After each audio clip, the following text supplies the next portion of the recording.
Hey all! In this video I figured I'm gonna try something else. I probably won't pick up the guitar this time.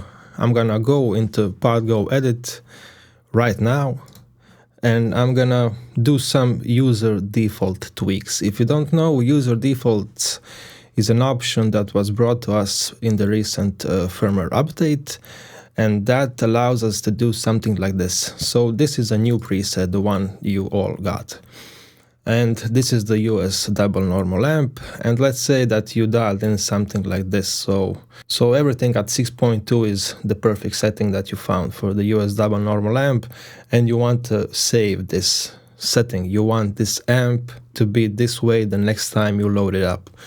And there's an easy way to do that, and the way you do it inside the PodGo Edit is just by right-clicking the block you want to save and choose this option, user default.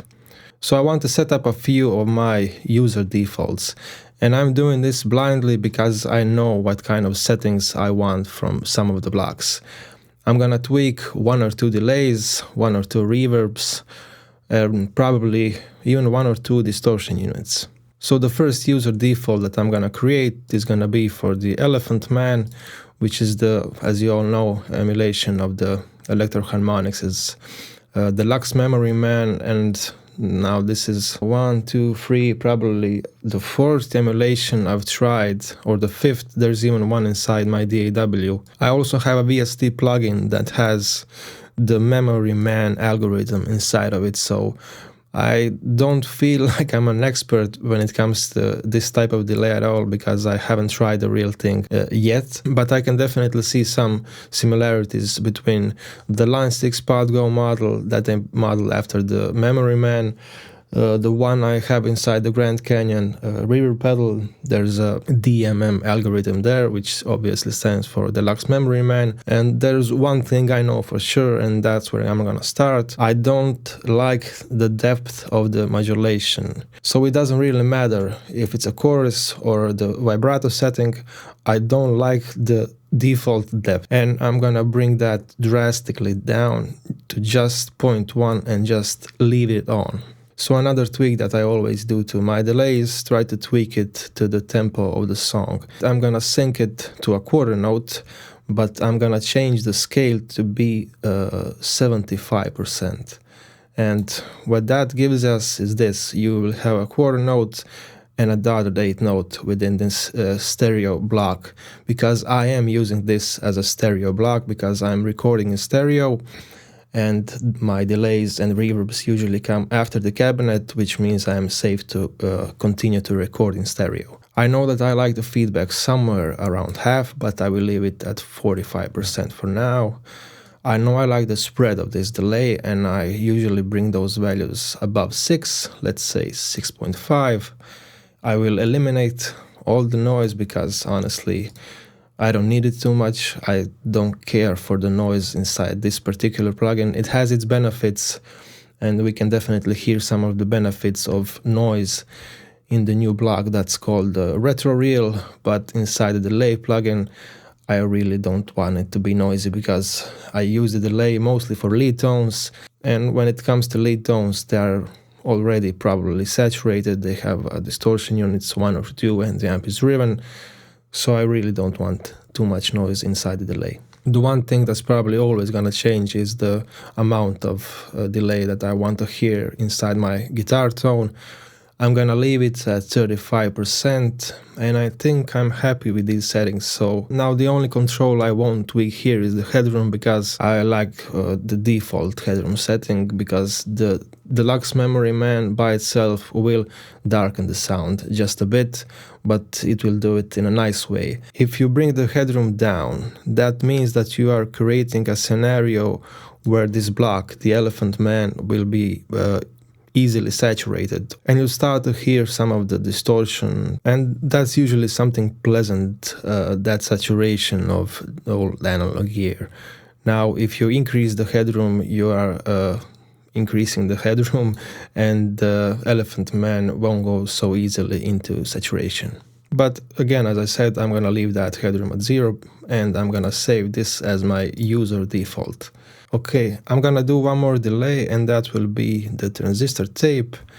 And as you can see, I have my favorite setting, and those will not differ too much from the ones you saw me use with the Elephant Man. So spread above 6, mix is fine, and again I'm gonna bring down the scale because that creates a quad note plus a dotted 8 note scenario. And what I didn't mention before, I will now. For all my delay, modulation and reverb blocks, I always leave the trails on, because if you're using snapshots, the trails will continue to spill over naturally into the other snapshot and they won't end abruptly. So if you watch some of the previous videos on the retro reel especially, you know that we have the wow and flutter option.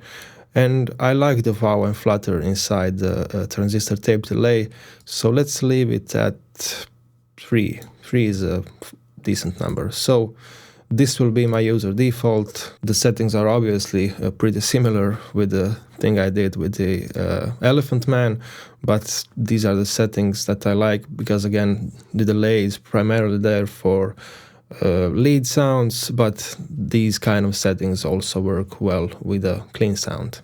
I'm gonna do one more thing, and I'm gonna add a distortion unit. I'm gonna choose the Scream 808. Obviously that's the tube screamer, and there's a very specific way that I like to use a tube screamer. Gain at 0, level at 10, and the tone control in this particular case somewhere around 8, because the tube screamer by itself will suck a lot of tone.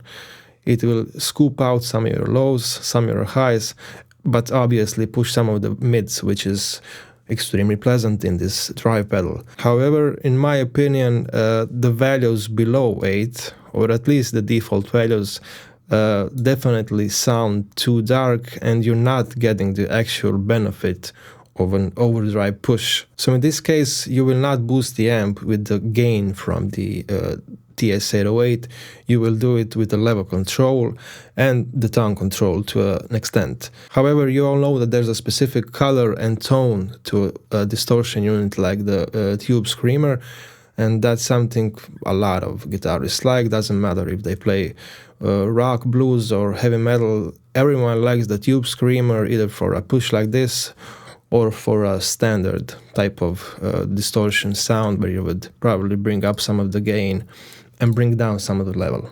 But again, my default setting will be this: gain at 0, level at 10, and the tone control will stay at 8 for now. It might come down a bit when I hear it, but it also might come up a bit because, again, the screamer is a tone sucker.